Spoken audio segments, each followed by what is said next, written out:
Bonjour and bonsoir à toutes et à tous. My name is Christine Nakamura. I'm Vice President of the Asia Pacific Foundation of Canada's Central Canada office here in Toronto and a Board Director on the National Coalition of Canadians Against Anti-Asian Racism. Welcome to our Asian Heritage Month celebration, Inspiring the Next GenerAsian of Leaders. Tonight's celebration is jointly organized by the National Coalition of Canadians Against Anti-Asian Racism, and it's a mouthful, so I'm going to call it NCAR, okay? And the Asia Pacific Foundation of Canada, or APFC. That's another long title. It's my pleasure to be your MC this evening. We have an exciting program for you that will showcase an incredible group of distinguished Asian Canadian and Asian American luminaries who are rewriting the script on Asian identity and blazing new paths for people of Asian heritage. A synthesis of celebrating Asian heritage and forward-looking inspiration. Two exceptional Asian heritage women political leaders will start the evening off with a few words, followed by a panel discussion with other Asian heritage trailblazers in law, arts, digital creation, and media.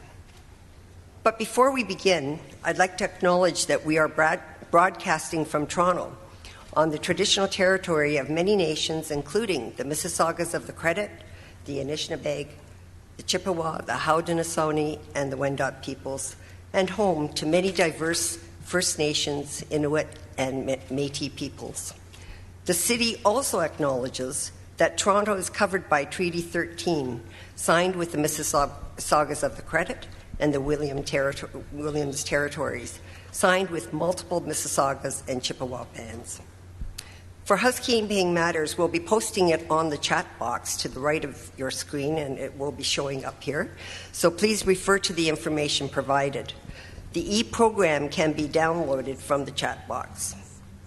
Now, we originally targeted to conclude at 7:30 today.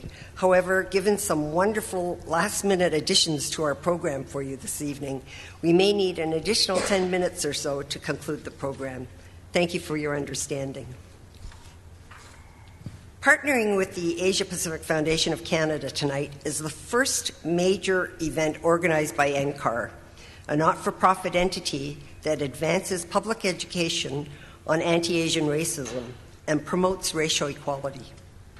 NCAR engages in public policy dialogue to develop educational programming and initiatives to combat hate and systemic discrimination in Canada, and aims to create and or support Canadian studies and initiatives for Asian youth concerning race relations and equity and methods of promoting racial equity. In 2021, NCAR kicked off Asian Heritage Month by supporting the production and launch of the public service announcement, Eyes Open, a powerful video on anti-Asian racism written and narrated by Canadian spoken word poet Christopher C. Tonight's celebration serves to highlight the myriad accomplishments of our Asian heritage communities, but also to reflect on the very serious issue of anti-Asian racism that was painfully highlighted by the pandemic. Fueled by the cruel rhetoric of the China and Kung flu, this pandemic of anti-Asian racism needs to be earnestly addressed. Racism against all minority groups takes a unique form for each diverse community.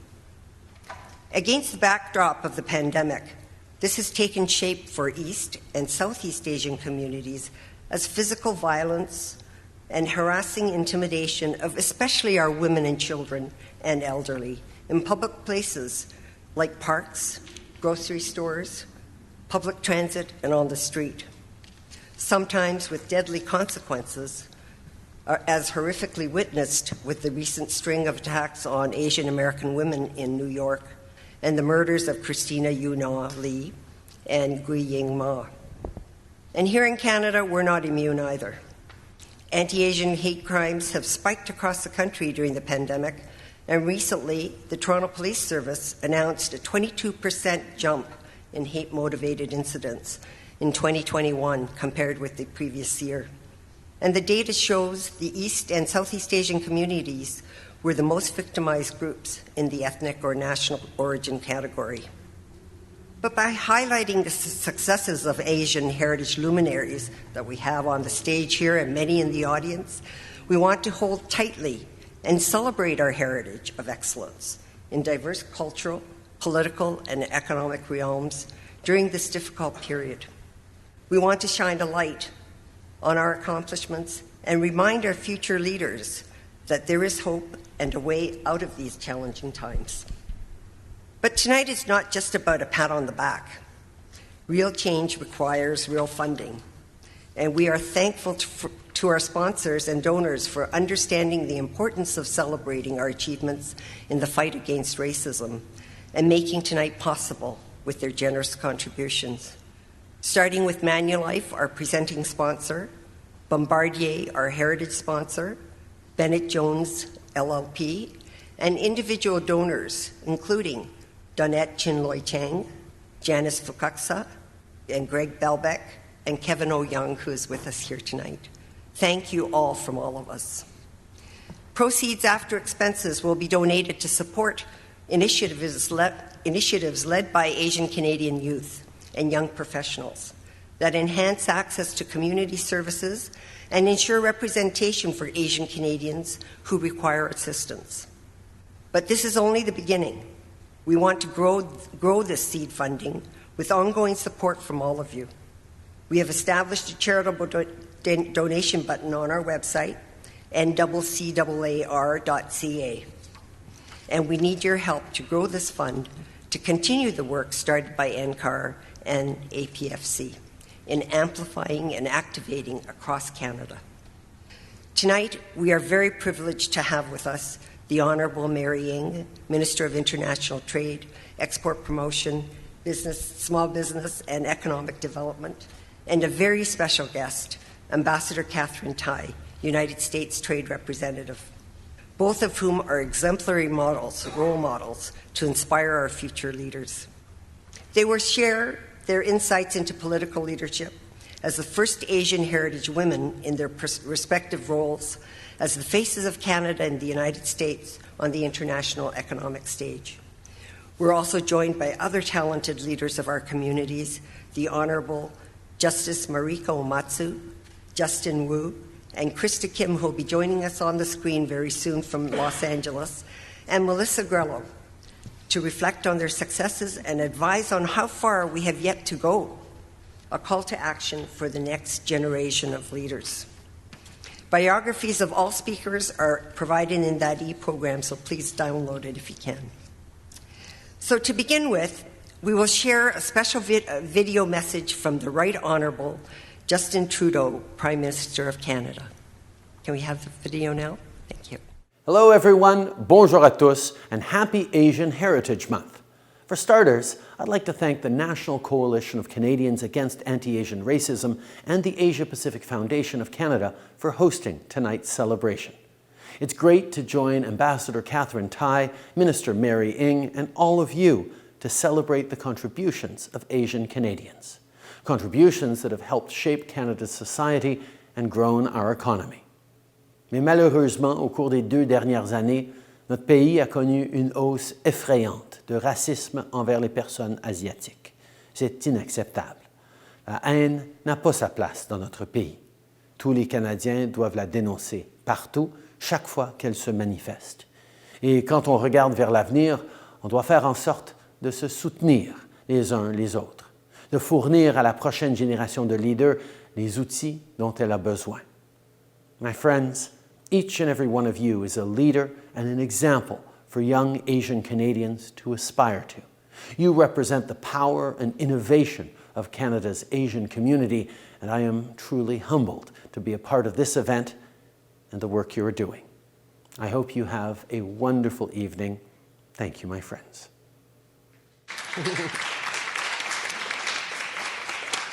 Now, I'd like to call upon the Honourable Mary Ng to the podium to provide her remarks. Minister?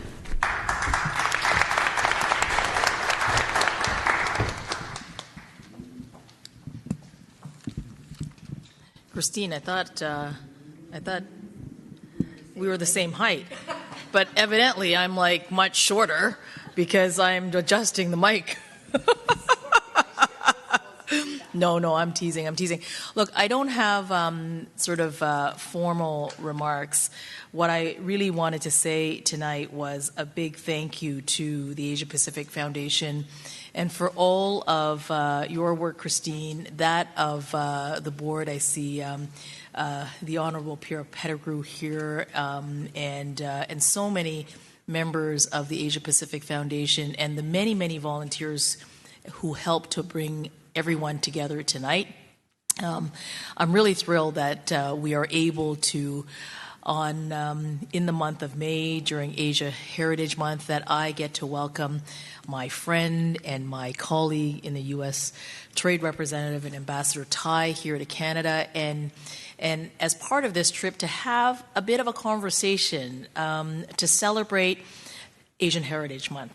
And this year's theme, I thought, was really appropriate because the theme is about continuing the legacy of greatness. And you've heard Christine talk about the challenges that we have all been experiencing in our community across Canada and in the United States over the last couple of years during the pandemic, and really have seen the rise of hate and intolerance. And if I were to be really candid about it, I worry about this all the time. I worry about it when I'm walking down the street. I worry about it, for my friends. I worry about my aging, aunties and uncles. My mother, my mother isn't here, but I worry about it. And one sort of thinks, what can one do about it? And then I look at this room. And the journey that has gotten us to this room has been, a phone call, and then another phone call, and then getting together. And little by little, we realized over the course of the last couple of years that legacy of greatness exists in our community. You see on the panel today some very esteemed Asian Canadians, and there are many esteemed Asian Canadians here in the room today. And, a little earlier this week as we were kicking off Asian Heritage Month, it's really terrific that the Prime Minister just gave us that welcoming message. But the Prime Minister and I were able to have a conversation with a superhero, a Canadian superhero at that, Simu Liu. I know that. So we had a really interesting conversation, and there, we touched on this theme of continuing the legacy of greatness, and I shared a number of, I shared some names like Lawrence Kwong, Douglas Jung, Margaret G, Patrick Chan. Authors, Olympic athletes, academics, researchers, scientists, and I can go on and on and on about the legacy of the greatness. So who are these people? I'm talking about the first non-white Asian player who was in the NHL. I'm talking about, and that was in 1948. I'm talking about the first member of parliament, the first visible member of parliament who happens to also be Chinese, that was elected to the Federal House of Commons, where I currently sit as a member, in 1957, and he represented Vancouver Centre. I'm talking about the first Canadian lawyer who helped to repeal the Canadian Chinese Exclusion Act in 1947. I'm talking about the first woman of Chinese heritage admitted to the bar in Canada, opened her practice in 1955 in Vancouver, and then served as a pilot officer in the Royal Canadian Air Forces. And then, of course, when you turn on the television at night, you see Andrew Chang. You also see Mitsumi Takahashi. You will read from Kim Tui. You will read from Maggie McNeil. You will see her swim. That's Olympic swimmer Maggie McNeil. You will watch Patrick Chan and that figure skating in Olympic after Olympic representing Canada. you will see Adrian Clarkson, Canada's first Governor General of Asian descent, or Susan Ning, who was the first board chair of the Metropolitan Toronto Police Services Board. And it wasn't an easy journey. I mean, for those of you who remember that. Vivian Poy, a senator, and in fact, it's Vivian Poy, Senator Vivian Poy, as Senator of Canada, that first created Asian Heritage Month. Bravo and a clap to Senator Poy for setting on us on this course. And during this pandemic, you turned on the TV every day. Who did you see? You saw Theresa Tam. You saw Theresa Tam talk to us about public health guidelines and how to keep each other safe. Here in Toronto, you saw Dr. Eileen Davila. You see Melissa Grell on the TV every day, too. But that is celebrating greatness and continuing that legacy of greatness. And tonight's event have young people in the room.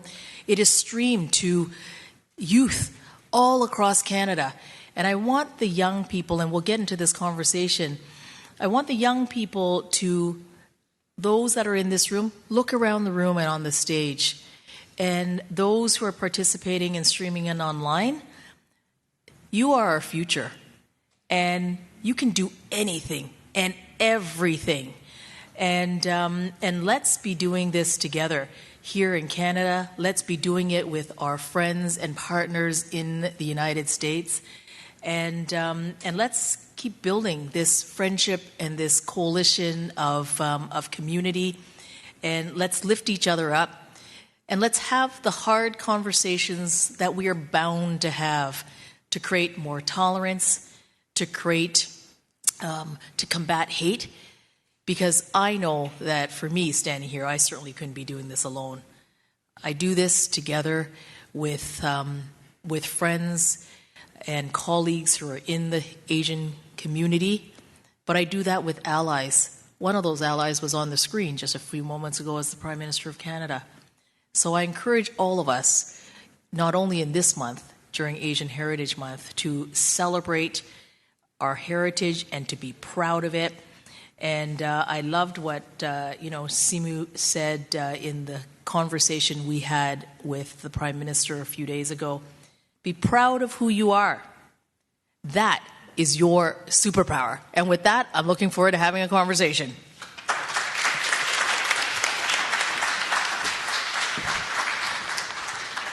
Thank you so much, Minister Ng. You're always an inspiration, so thank you. And now it's our great pleasure to call upon Ambassador Catherine Tai, United States Trade Representative, to make her remarks. Ambassador.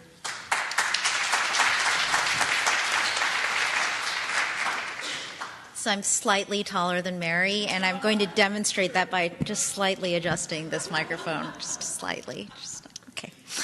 Good evening, everyone. I want to begin by thanking the Asia Pacific Foundation of Canada and the National Coalition of Canadians Against Anti-Asian Racism for putting together this event. I also want to acknowledge our fellow panelists, Justice Omatsu, Mary, Justin, Krista. Thank you for being a part of this incredibly important dialogue, and I am so honored and privileged to be here. I want to thank Minister Ng for hosting me over the last 2 days here in Canada, in Ottawa and in Toronto. One of the reasons why our bilateral trade relationship is so durable is because of your commitment to strengthening it, and I am grateful to have you as a partner. You did not, however, give me a heads up that you were recording a conversation with Simu Liu and the Prime Minister. I had to learn about it on my phone when Instagram told me there was a live streaming going on, and I happened to be in the car, and I started watching it. That is a significant breach of trust, which I will be taking up with you later. This is going to affect our softwood lumber and our solar conversations.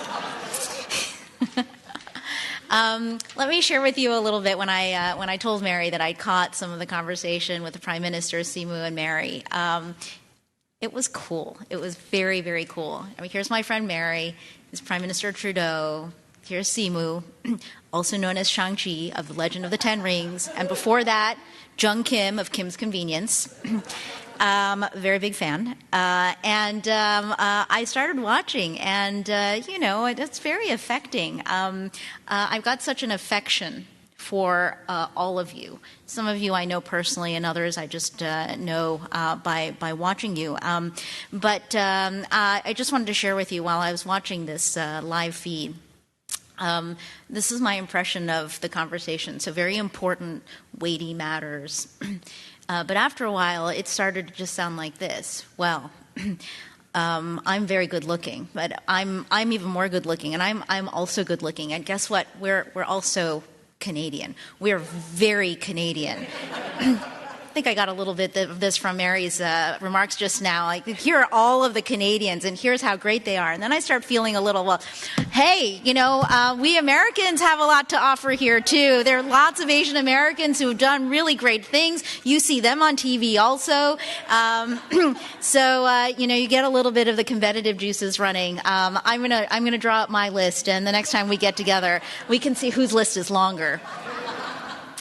Joking aside, your conversation with Simu and our conversation with our panelists this evening is so inspiring to me as we celebrate Asian American, Native Hawaiian, and Pacific Islander Heritage Month in the United States and Asian Heritage Month in Canada. Whether it is any of you sitting up here right now, or even Vice President Kamala Harris, I know that it is inspiring for young Asian leaders, particularly Asian women, to have role models and figures of inspiration that they can look to.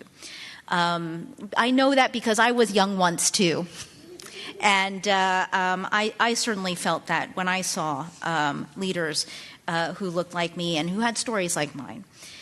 It is also not lost on me that we celebrate the U.S.-Canadian bilateral relationship with two women serving as their country's respective trade representatives. And that is historic in its own right. But I also recognize that several people helped me to get where I am today, and I'm sure Minister Ng can say the same. My first boss at the office of the U.S. Trade Representative, because this is my second time at USTR, and I was hired on back in 2007 as a staff attorney and WTO litigator. My first boss was the General Counsel, Warren Maruyama. Warren didn't just help me learn about all of the details of trade policy and the challenge of representing the United States at the World Trade Organization. He also invested in me as a person and in my professional development, along with so many other Asian Americans aspiring to public service careers in trade policy. And I just saw Warren last week, and he's back at his old law firm, and he is mentoring and cultivating talent there also. Warren has been an invaluable mentor to me over the last 15 years, and a reminder that mentorship doesn't end when colleagues are no longer working side by side, and that it can also cross political divides.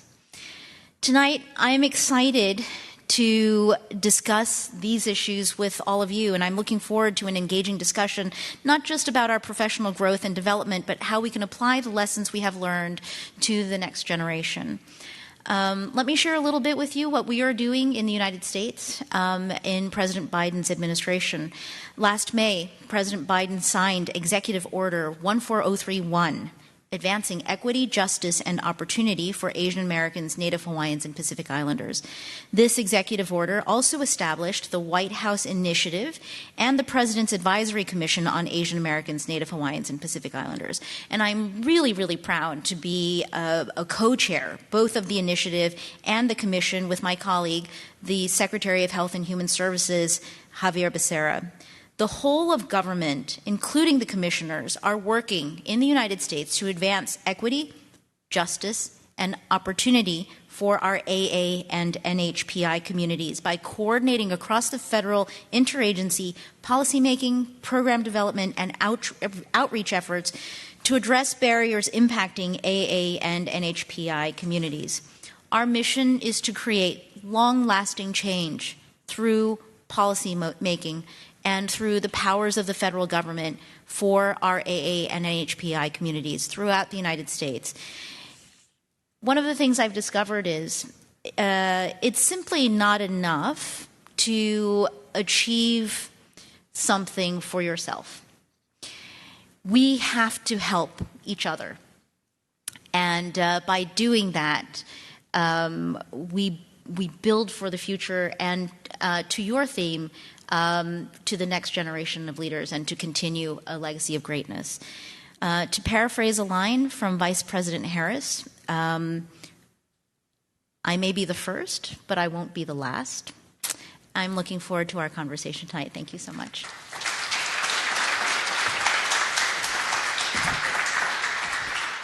Thank you so much, Ambassador Tai. Wonderful words.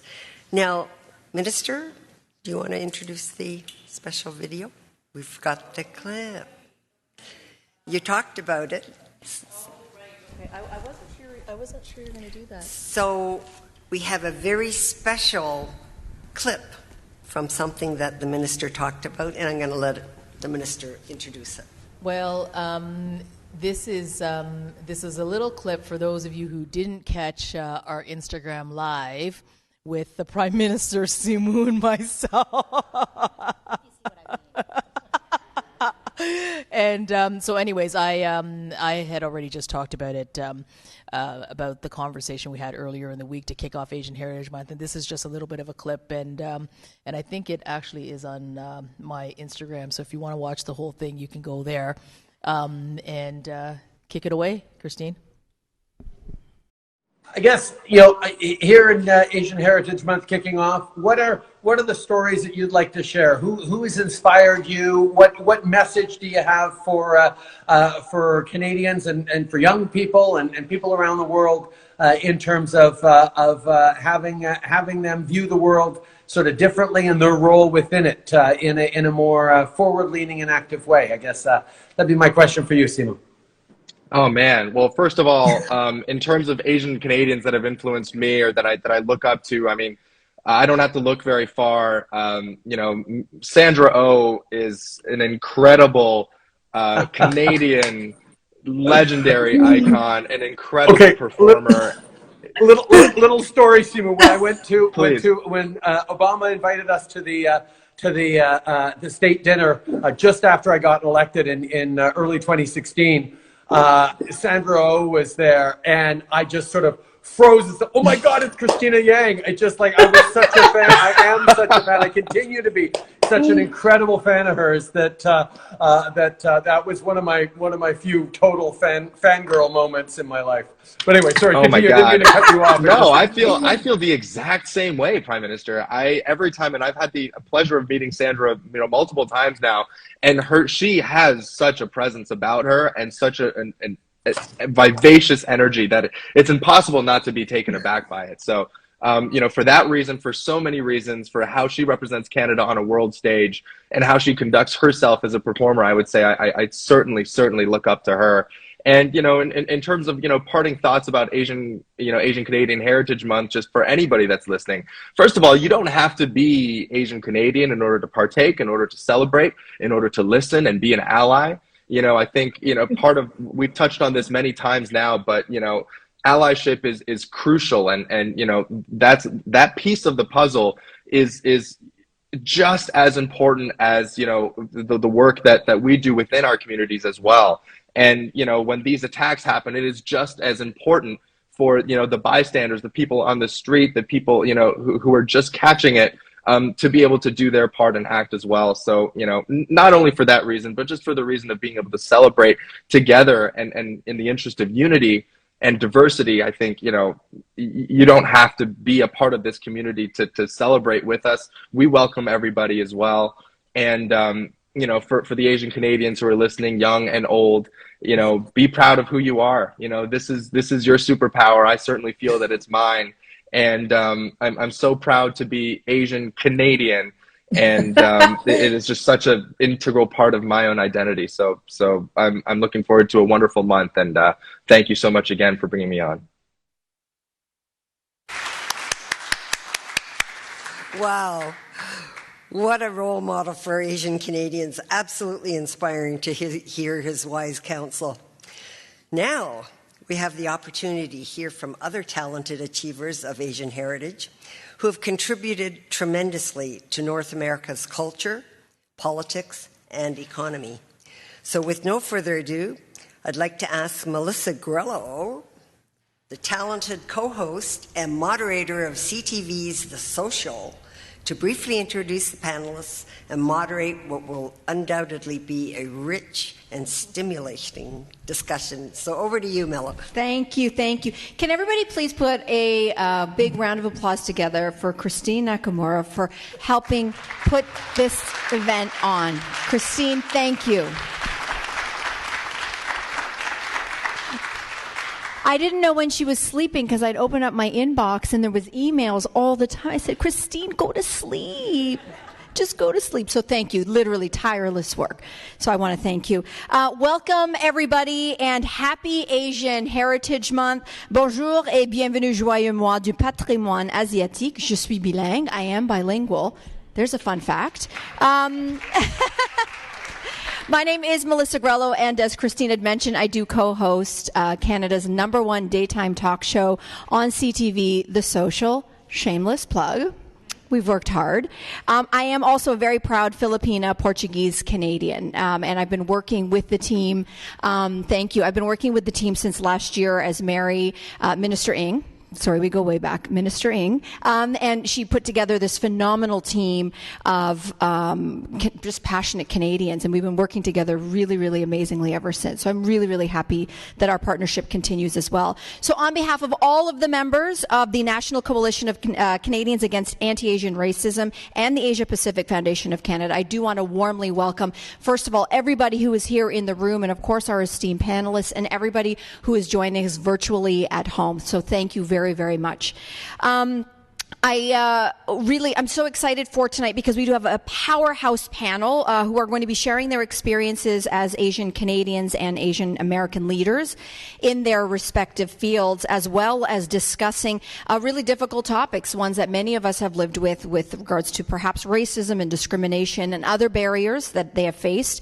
And we hope that tonight's exchange of ideas offers insight to you, all of our guests, who are perhaps aspiring Asian Canadian young professionals, and inspiring you and aspiring to live boldly and proudly to achieve all of your dreams as well. I'm not going to be alone in asking these questions, although I do have a lot of questions to get to. We did ask some of you in advance to submit some questions, and hopefully, if time permits, Christine will be our timekeeper. Perhaps we'll have some availability for time for questions in the audience at the end as well. So let me very quickly introduce our powerhouse panel of panelists. You've already met them, and I know you already love them. The Honourable Mary Ng, Minister of International Trade, Export Promotion, Small Business and Economic Development, Member of Parliament for Markham Thornhill, and she previously served as Minister of Small Business, Export Promotion and International Trade, and Minister Ng immigrated to Canada from Hong Kong with her family. So again, welcome once again, Minister Ng. And an honor to have with us here tonight Ambassador Catherine Tai, United States Trade Representative, and she is also the Principal Trade Advisor, Negotiator, and spokesperson on U.S. trade policy.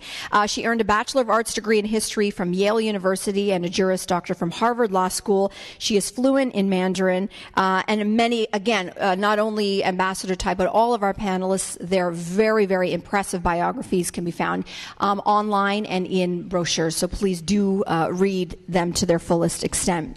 I would also like to welcome the Honorable Justice Marika Omatsu. She is the Ontario Court of Justice, and she's also an author, did you know? In 1993, she became the first woman of East Asian descent to be appointed a judge in Canada. Period. Period.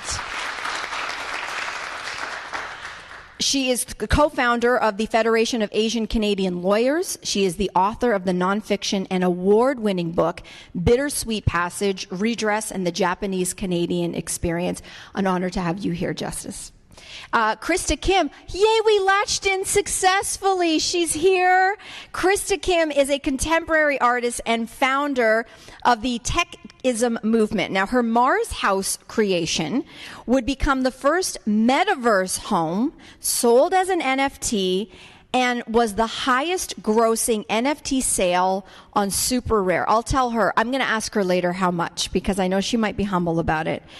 She was also named a Louis Vuitton Louis 200 visionary. She is a contributing metaverse editor for Singapore Vogue and one of the Read and Write magazine's top 30 most influential people of the metaverse. She's collaborated with fashion house Lanvin.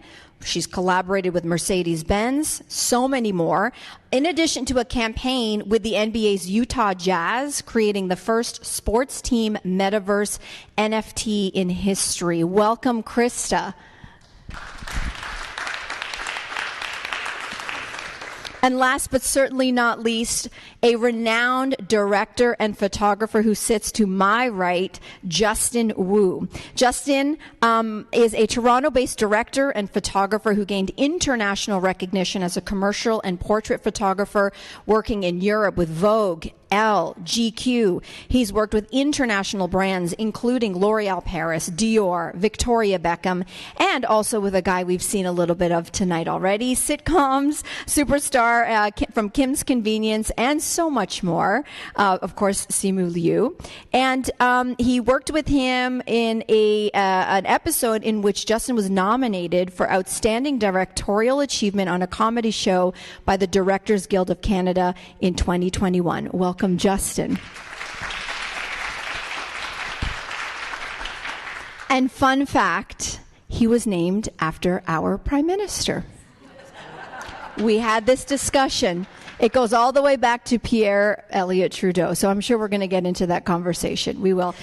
Okay, so I have tons and tons and tons of questions for all of you, so I'm going to do my best to try to bounce around for all of you. And really today is about inspiration, but it's also not about ignoring, I'm sure, the challenges, the various challenges that all of you have faced in your ascent to where you are today in your respective careers. So I'm going to start with you, Minister Ng. You are in a very, very visible position now. And this is a really unique time. It's an unprecedented time. How have you been handling your role as minister? And what inspires you to do the work that you do day in and day out, particularly when you are facing, all of us are facing very unique challenges? Really important and good question. I mean, I am very humbled to get to serve as a Canadian cabinet minister, and you know, in the file, you hear that very long title, right? International trade and export promotion and small business and economic development. Like at the end of the day, what's it really about? It's about helping our smallest of businesses grow and start their businesses, scale their businesses, and access those new markets like that in the United States, but everywhere else around the world. And it isn't just about business growth. I talk about this all the time. I mean, first of all, it's a mandate from the Prime Minister to me to do this job in this way. But Ambassador Tai and I work together on this, along with our many trading partners around the world. But when we say that trade has to benefit everyone in our economy, it has to benefit everyone in our economy. We're talking about women. We're talking about Indigenous peoples. We're talking about racialized people. We're talking about the terrific Asian entrepreneurs that are across the country. So it inspires me day to day because the power of public policy and government is to be able to open those doors, invite people to have a seat at the table, and to be able to design public policy and make those public investments in such a way that really will serve the country and the planet. But I would just say it one last thing. I look around the room and I look around, you know, the people in my riding. It really is about the young people. It always is going to be about that for me, because it really is, what do we do today that actually paves a better world for the young people, and for a riding like mine that is just so diverse. So many of the faces in this room are like those that I represent. So that's what motivates me. Mm-hmm. Love that. Ambassador Tai, you are the very first American woman of Asian descent to serve in your role. And again, also a highly, highly visible position at a time where there's certainly increased politicization on both sides of the border, but we certainly do see quite a bit also in the United States. And it's amplified where? On social media. So what advice would you give rising Asian American leaders who want to pursue a career in public service, but maybe they're just scared? They're dissuaded by so much negativity, much of which is seen on social media. And in some cases, it's blatantly racist and misogynistic. So how do you effectively sell your agenda to a crowd that, perhaps may strongly disagree with you on numerous levels? That's a great question. So, there's, social media is a fascinating place. It unleashes some part of the psyche that we don't present to each other face to face like this. So it's kind of like the playground of the id, right? And it can be scary. It can be really hurtful, right? For me in my path to the position I have, it wasn't a big leap for me to go from a trade policy professional, trade negotiator, trade litigator, to being the U.S. trade representative. The trade stuff, I know a lot of it. There's more to learn, but I knew a lot of it. I think that the hardest part of the transition for me was going from a technical expert, a behind-the-scenes professional, to being thrust out as the face of U.S. trade policy, right?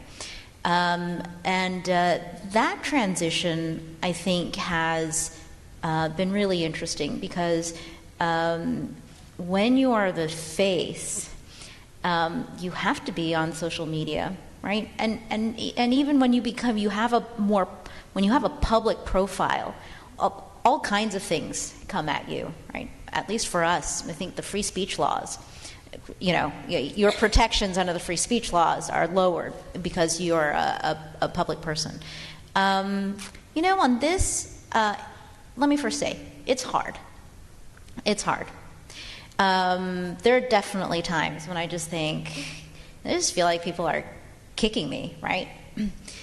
But I think that you also have to realize in a position like this, what a privilege it is to serve and to have the opportunity, especially in a pretty turbulent time for all of us, socially, economically, to have the opportunity to make a real contribution, to do exactly what Mary said, which is to help make the world a better place and to leave this place, whether, after the service or, at the end of one's life, to leave this place better than you found it. And I think that is profound, and that's what really inspires me. Thank you. Justice Umatsu, to be as successful as you are, not only to be a successful woman, to be a successful Asian Canadian woman, you have no doubt encountered many, many challenges along your ascension. Do you recall one key moment in your life when a challenge became, eventually, a building block for success? So, to quote Beyonce, a time when you perhaps took those lemons and turned them into lemonade. Thank you very much for inviting me today. I'm filling in, actually, for someone who's not well. And I was just asked at the last minute to step in. So thank you for inviting me. I had a typical Asian female upbringing, and in many ways it did not prepare me to be a lawyer or to be a judge. You ladies are younger than I am, so probably your parents were more enlightened than mine. And it took me many years to become more like a man, actually. And not to disparage any of the men in this audience, but I had to learn, despite my upbringing, to be more confident and outspoken and to stand up for myself. Because in my family, the women were to be quiet and to serve the men in the family. So when I decided to go to law school and to be a lawyer, my father said, "Who would ever go to a woman lawyer?" And I had that in my mind when I was in law school. And in my third year, I'm speaking to the students here whom I had the wonderful opportunity of speaking to earlier. The leader of the Parkdale Community Legal Services, where I had spent a term, said, "Come into my office," and shut the door. So I went in, and he said, for some reason, I wasn't sure why, he got very angry at me, and he shouted and yelled at me, and he said, "You're never going to be a lawyer." I was quite shaken by that, and I got on the subway and went home, and I told my husband, and he said, "You must go back immediately, pound on the desk, and tell him that he's a whatever." And I said, "Oh, I don't know if I could do that." But anyway, I did. I went back on the subway, went back to the office in Parkdale, and I pounded on the desk, and I stamped my foot, and I told him that I was going to be a great lawyer. And he said, "Okay." That was it. And I thought, oh, that's all it takes. And it was similarly when I started working as a young lawyer. I worked for Toronto's black human rights lawyer, Charles Roach. And most of Charlie's clients were black. In fact, I'd say 99%. And we had a criminal practice. And when he introduced me, I was just a young kid in my 20s, to these people who were my clients, they said, "Oh, we don't want her." And so, again, I had to sort of stand up for myself and convince them that I could do a bang-up job. And thankfully, my boss, Charlie Roach, also said, "If you don't take her, then you might as well just leave the office." So that helped, of course. But to be the first East Asian woman judge at a time, this is in 93, when there weren't any other Asian women in the judiciary. It was a male white profession, basically. And I got to be a judge because there was a campaign of visible minority groups and organizations to have a more diverse bench. At the time, it was felt that only white men could be impartial. And there was a resistance that women on the bench would be too emotional. We would be dictated by our hormones. And so, there was resistance. And then, of course, to have a non-white woman judge, well, who knows what would go into her mind when she had to come to make a decision. So it was through that coalition and through the push of many people that I got to be appointed as a judge. And I do appreciate and acknowledge that was indeed the case. As all of us here know, that we stand on the shoulders of other people who have opened the doors for us. And I hope that we will be opening doors for you young people, and that you in turn will also do the same for people who follow you. Thank you.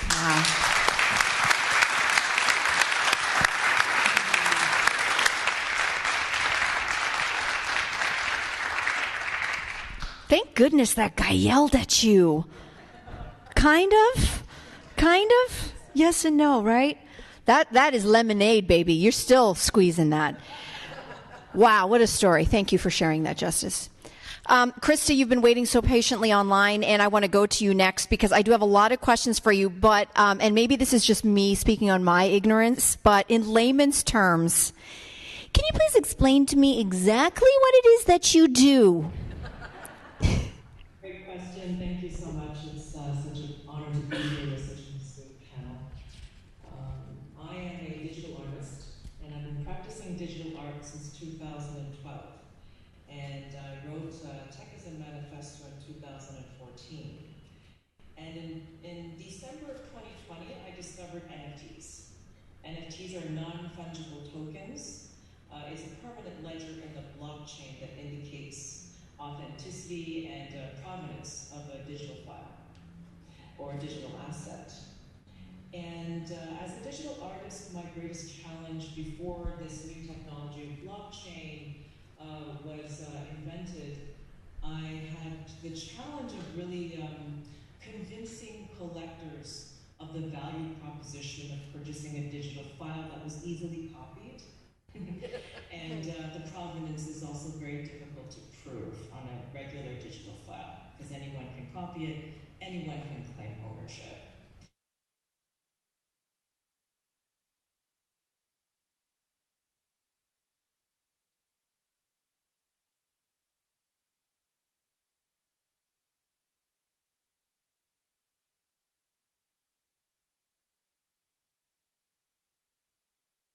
File, therefore adding value to our artworks.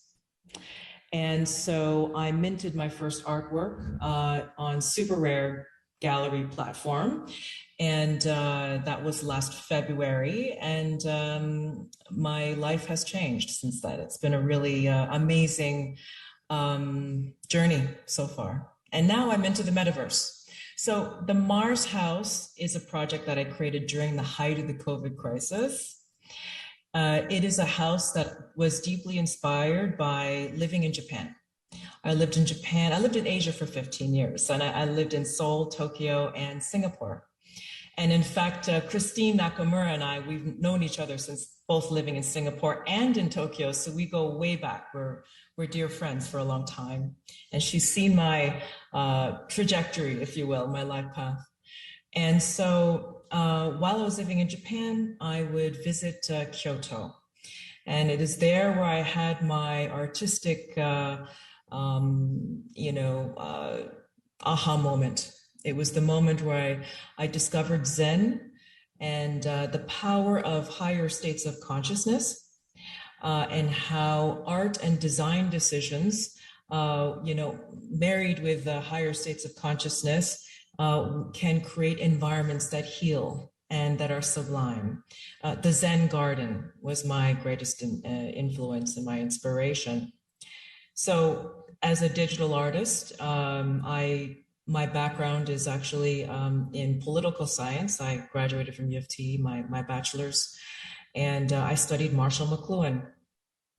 And when I started to feel the negative effects of social media on my psyche back in 2012, I decided that I think there should be more art and humanities that is built and really at the forefront of technological innovation in order to create humane culture. So my art truly is the repurposing, it is the reinterpretation of technology for wellness, for meditativeness as a practitioner of meditation. So the Mars House I created during the height of the COVID crisis, and it's my dream home. It is a design of meditativeness, Zen of the 21st century. And I created it on Unreal Engine because my intention was always to visit this house in virtual reality on this gaming software platform. So after discovering NFTs and scoping the landscape, I realized that I, in fact, had an opportunity to ask the world whether they are ready for the metaverse because, NFTs, back in February of 2021, were mostly JPEG files, MP4 files. And what I foresaw, what I could see, is that NFTs are truly going to become 3D digital assets that are programmable with artificial intelligence, and they would actually become the stepping stones, the real foundation of the metaverse. So I had the Mars House for nearly a year, and I decided to mint it as an NFT and sell it in March of 2021. And I wasn't sure what would happen. It was a real risk. And, the question to the world is, are you ready to purchase a house for the same price as a digital house, the same price as a real house?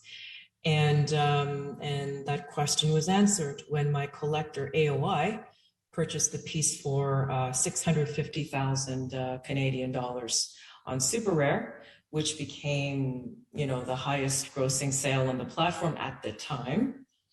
And I was the first woman to achieve that, that record.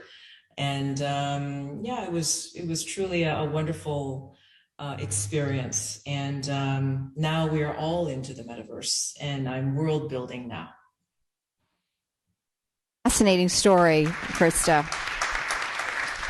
Just fascinating. Again, pardon my ignorance. I've got more questions for you, but first to Justin next to me. Justin, we all probably remember March 2020, at least I do here, because the world just came to a screeching halt.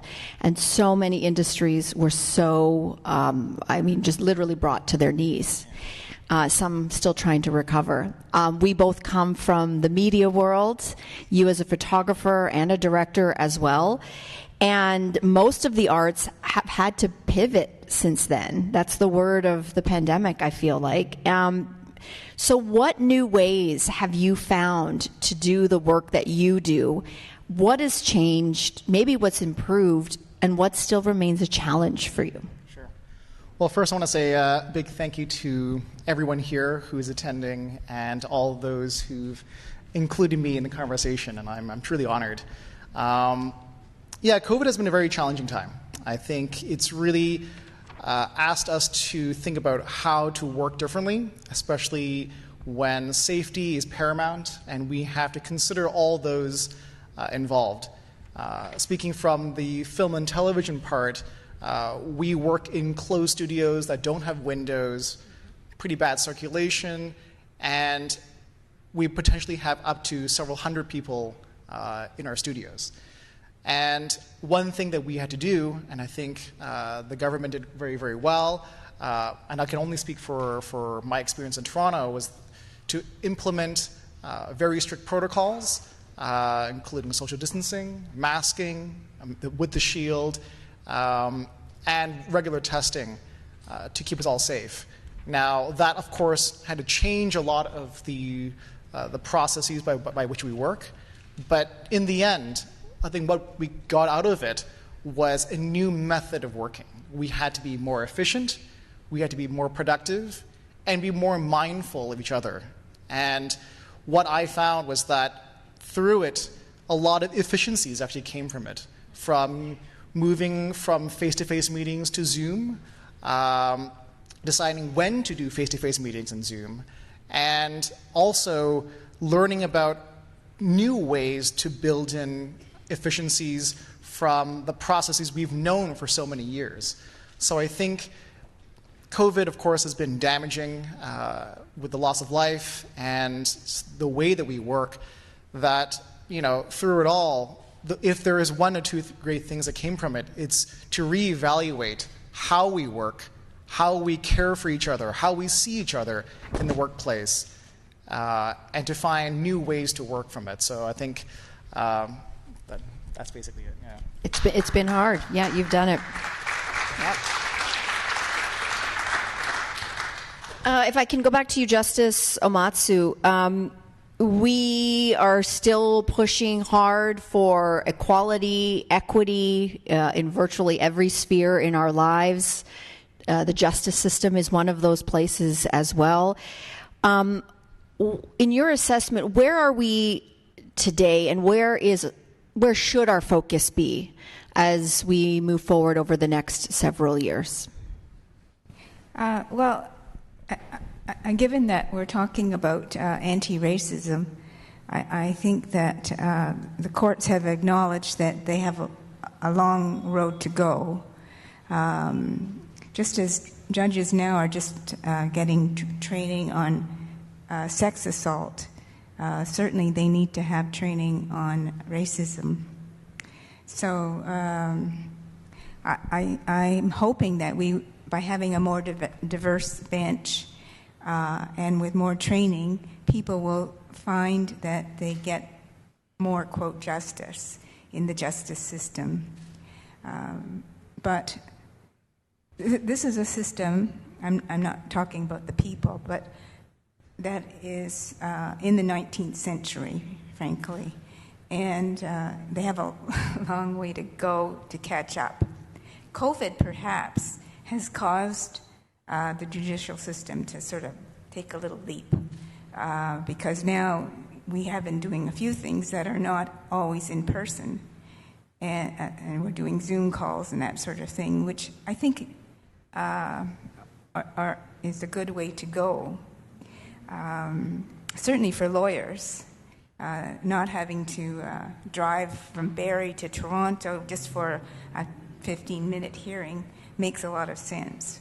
So I think that technology, hopefully, education and diversification will create a better bench.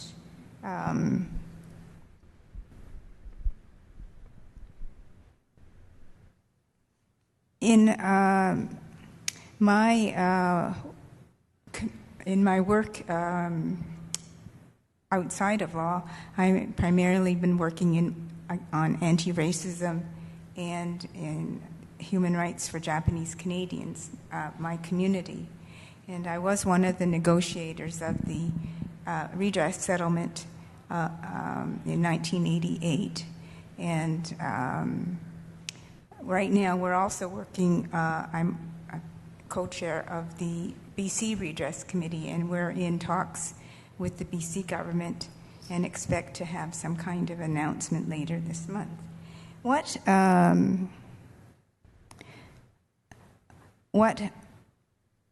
I have learned from all that is that one little community is not able to really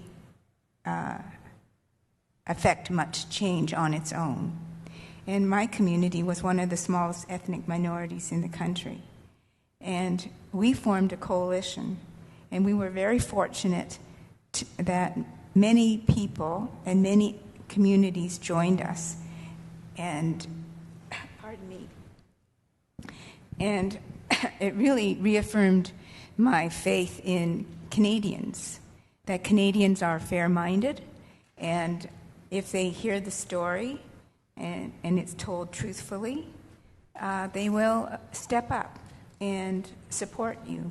So I think when you asked what's the future of the judicial system, I think it's the same sort of thing, that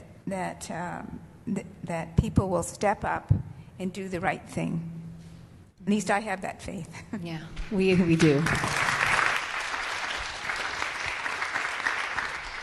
Every single one of you on the panel here today is what Shonda Rhimes calls an FOD in some way, shape, or form. That's a first, an only, or a different in your respective fields. And Krista, women in tech is one thing. Women in cryptocurrency, women in NFTs, women in the metaverse. You're a unicorn, I feel like, in many of those respects. What is the landscape right now for women, and particularly women of color, in your world? You'll be quite surprised. You know, we're the community of Web3, which is truly the crypto community and the NFT community and the metaverse community. You know, the new frontier, which I actually call the new frontier of human civilization. It's really open and diverse. And you will see more and more diversity and more groups and support groups that are forming. There are already NFT projects that support female empowerment, like Boss Beauties or World of Women or Women Rise. And they're all initiatives that help with the education and the empowerment and the mentorship of young females in particular getting into the space. There are also DAOs, decentralized autonomous organizations, that are collectives of individuals who are putting funds toward initiatives like empowerment or supporting artists that are female. There's a unicorn DAO that I'm personally a part of and a curator for. Unicorn DAO was started by Nadia of Pussy Riot, and she is a real feminist activist, and she supports LGBTQ. So there are really diverse and robust communities that are forming. We are just very early, and the community is very small, but it's slowly growing more and more. And I'd love to see more and more females and Asian Americans also banding together and supporting one another and supporting each other's art. It's quite exciting. Mm-hmm. That's wonderful. I wanted to ask both Minister Ng and Ambassador Tai the same question. You can answer your own way. So many people that I know in the Filipino community who are very, very politically minded, and they are hot for politics. And many times we'll have the conversation, particularly among the women in my family, and say, well, then why don't you run? Right? And we'll just throw that at each other. And the first reaction is usually one of fear. Like, are you kidding? I could never handle that. And yet here we are, and again, a first, an only, and a different. How do we get over that hump where we do encourage particularly women of color, and in this case specifically Asian Canadian or Asian American women, to get over that fear and make a run in politics, whatever way that looks to them? Well, let me start by saying that we have, for the very first time, a Filipino-Canadian female member of parliament in the House of Commons, and it is 2022. Yes.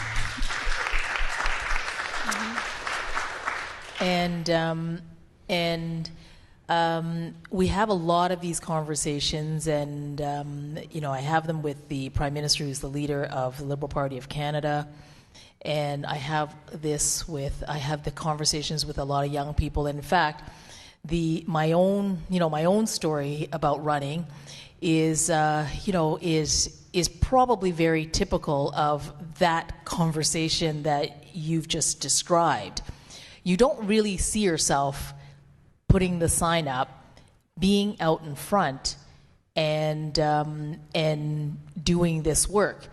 You don't see yourself in it because I didn't see a female Asian cabinet minister. I didn't. And not only did I not, you really don't believe you can do it. And I would say that today a lot of work has been done, whether it's organizations like Equal Voice or the work that we are doing in the Liberal Party of Canada and Ontario. In fact, there's an Ontario election going on right now. And I think we have to keep building the community, and we have to lift each other up, and we have to lift those women up, and you have to have those conversations. I have lots of those conversations. My colleagues have that conversation. The Prime Minister of Canada, as a leader of the Liberal Party, well before he became the Prime Minister, and we were the third party at the time, and we weren't even the official opposition. And yet he formed government, and in 2015, and his first cabinet was a gender balanced cabinet, 50% women, 50% men. He was asked the question, well, Prime Minister, I mean, why did you put this cabinet through this way? And I think it sort of resonated around the world. Well, it's 2015. Like, what are you people talking about? But there's still a lot of work to do, and that work, which is, and I hope that I'm doing a piece of that work. Rechi, who is the first female member of Parliament of Filipino heritage, is doing that work. Many of my female colleagues are doing that work. And a lot of it is just, very practical things, right? I mean, we represent our ridings all across the country, and we need to be in Parliament. We need to, my colleague, Minister Gould, was the first female who had her, who had her children, like who had her child. And the things that you just assume in a normal workplace, like you have accommodations. I mean, basic accommodations as a female sort of in a workplace. Those kinds of things in our institution, in Parliament, just needs to be accommodated for. And you're finding sort of, piece by piece by piece, breaking down those barriers, but encouraging, having these very honest conversations, and encouraging young people, women, people of color, racialized people to put their names forward. And you know why it's really important? This work that we're doing now, the work that we've been able to do over the last couple of years, it's the opportunity that the little privilege that I have of being an Asian Canadian cabinet minister, where I can convene people and say, listen, I think we all have an issue, we all care about this issue, what can we be doing together, and using the platform for good. And in doing so, I hope attracting a lot of other people to consider being a part of this movement, because if we really want policies that matter to you and you want it reflected in who you are, then you've got to get involved and be a part of that solution. And some of it is running for office, but the political organization is more than just running for office. There's lots of other things that can be done. But I think it is having these conversations and encouraging women and racialized people so that it is less scary and that you can answer those questions.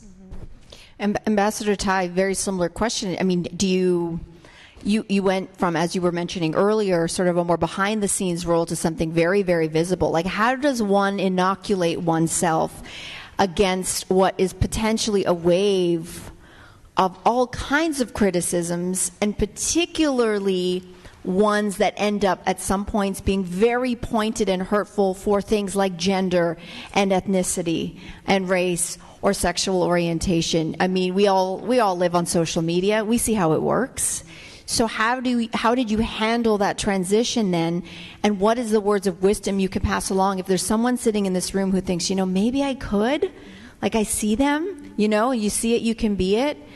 But man, I don't have a job nearly as consequential as anybody else on this panel. And the little bit of stuff that you get on social media is enough to make you hide in a hole for the rest of your life. Like, how do you overcome that? So, two responses immediately. One is, I think your job is highly consequential, and I think that you are really good at your job. So first of all, and thank you for doing your job. I love listening to you talk, and the stories that you've been able to draw out of us. I mean, I'm enjoying this so much that every time you ask me a question, I'm like, now I got to listen to myself talk. This is very boring to me. The second part is, what else are they saying about me on social media that I don't know about? But no, I take your point. Look, I think I was very, very lucky when I started my career at the Office of the U.S. Trade Representative, and this was 15 years ago. I came over as a younger lawyer. The things that we do at USTR, you can't really do anywhere else. You are representing the United States in trade negotiations. You can't represent the United States anywhere else in those negotiations. You are representing the United States in trade litigation at the World Trade Organization under our FTAs. You can't do that from any other agency. You can't do that from the private sector. So it's a very small, very specialized agency. We're about 250 people. So small, we like to be small and mighty. And what that means is, and you guys might be a little bit shocked by this, but we don't really have a robust training program. So as a young litigator, first day I walked in the office, I was given a file, and then I was told, master this file, and you got a hearing in 3 months in Geneva. The training was, I got to go to Geneva before my hearing to watch someone else do theirs. And then I had to do mine, right? So I had no idea if I could do this. And I don't know, all I could do was try, right? I tried and I did it. Along the way, I was promoted to Chief China Trade Enforcement Counsel. I didn't know if I could do it. I'd never managed anybody before. Someone saw me, my boss at the time, Tim Reif, give him a lot of credit, and he said, I think you can do this, take this job. And again, no training for this. You just jump in, you do the best that you can. And I did it. And along the way, right, every single time there was an opportunity to jump in the deep end. You jump in, and then you figure out how to swim. I think that coming back to your scenario of young Filipina Canadian woman looking around, seeing there's an opportunity to run, and asking herself, can I really do this? Don't you dare limit yourself. You're not going to know if you can do it until you try. And just because you don't see other people who look like you yet doing that job, all the people who are doing this job, they're just human beings. And let me tell you something, once you're in the mix, you discover that people who look really good doing their job, after a while, you realize maybe they're not even doing their job that well. You absolutely can do it better, and you've just got to try. If not you, who? Right? If not you, it will be someone else. So I think that you just have to have that spirit of challenging yourself, and in a way, trusting that you will rise to the challenge. Too kind. Great words of wisdom. I'm going to leave the last official question for Justin on the panel. And I'm taking what Ambassador Tai said, because, there is, that idea of jump and the net will appear mentality. It just seems like if you are anybody other than, the dominant culture, there's a lot more risk perhaps for you to take that leap. Because you might be that first only indifferent, and you might be that first and only indifferent person for a long time if you fail. And I think that is the pressure. I think a lot of people from marginalized communities, or women, Asian Canadians, feel is if you don't hit it out of the park every darn time, then no one else who looks like you could be hired for another really long time. And this is where I'll transition to my last question for you, Justin, because representation is what all of this is about.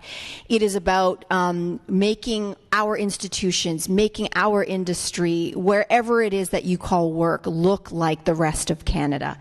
And in our industry, representation is a big, big deal. In front of the camera, we were seeing Simu Liu, and he's done literal overnight, what he has done for Asian communities around the world is quite astounding. And it all started with a tweet. So to your point, sometimes just throw your hat in the darn ring, because you never know what's going to happen. But representation matters behind the camera as well. And that is your world as a director and as a photographer. And you represent many communities behind the camera.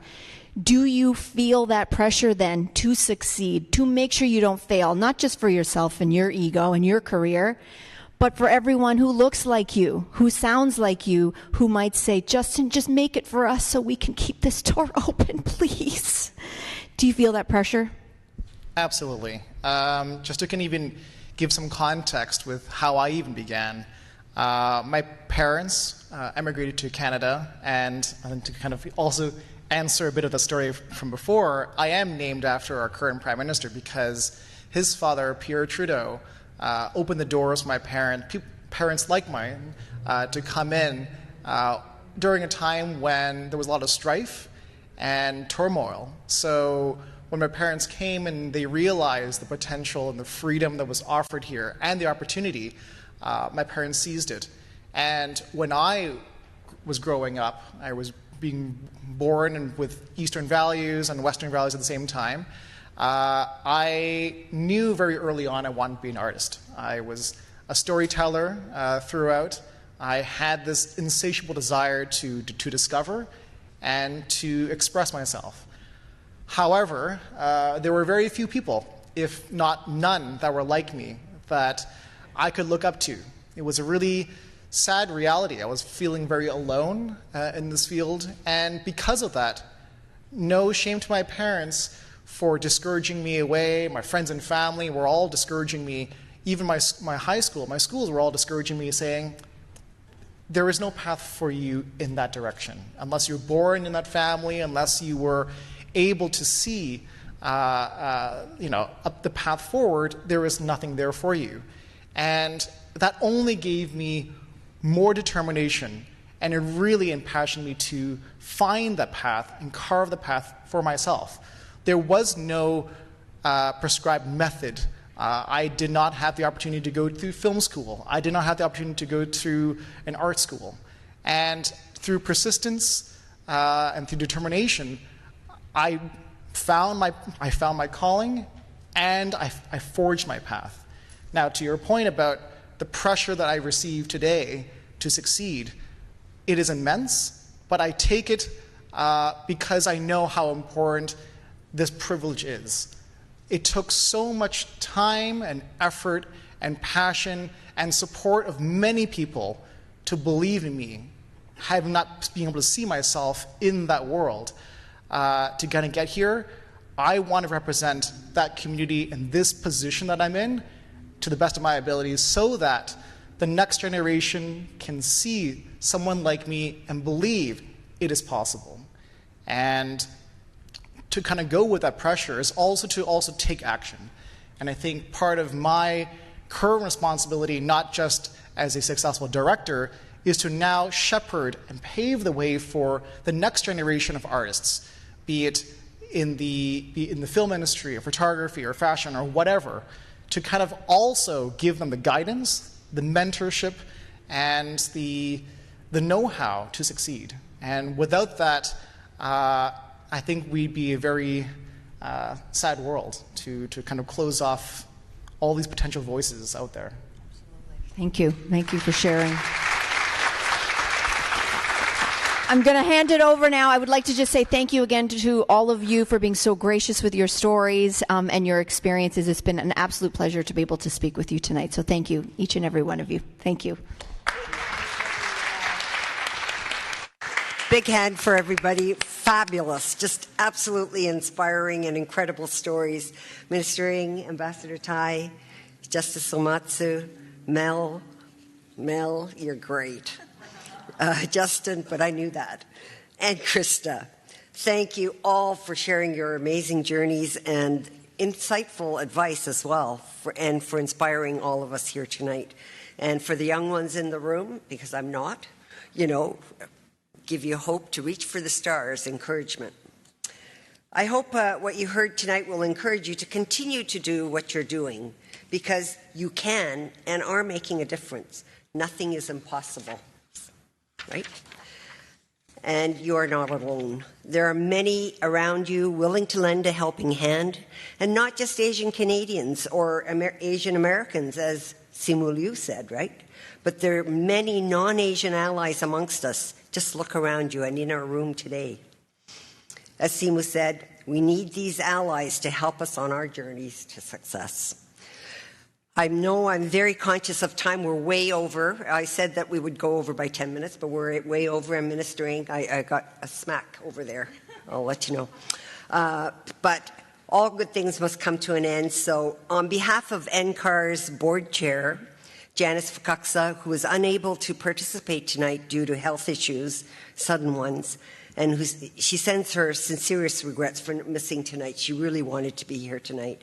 And our organizing team, I'd like to take this opportunity once again to thank our presenting sponsor, Manulife, whose generous contribution made tonight possible, and to all of our supporters, including our heritage sponsor, Bombardier, and donors.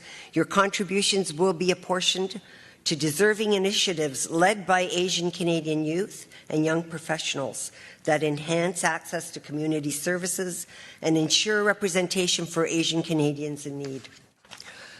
Our thanks also to those who provided inspiring messages to our panelists and our engaging audience. The impressive luminaries in the room, and that's not just the ones up here, I'm talking about the ones in the room from all walks of life, of Asian Canadian life, and the young Asian Canadians who will carry the torch for our communities into the future, without whom there wouldn't have been a reason to host tonight. And last but not least, I want to give a special thanks and shout out to our team, I hope you don't mind, at the Asia Pacific Foundation of Canada, who worked tirelessly for the past few weeks to make tonight's in-person and online event a huge success.